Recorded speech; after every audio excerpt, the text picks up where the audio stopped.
Sneezing at hurricane speeds. To sneeze with the speed of a hurricane, the amazing power of the human body.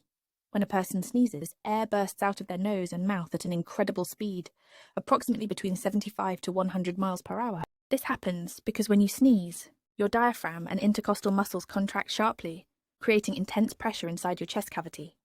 As a result, air is quickly expelled through the respiratory tract outward in order to get rid of irritating particles, allergens, or microorganisms.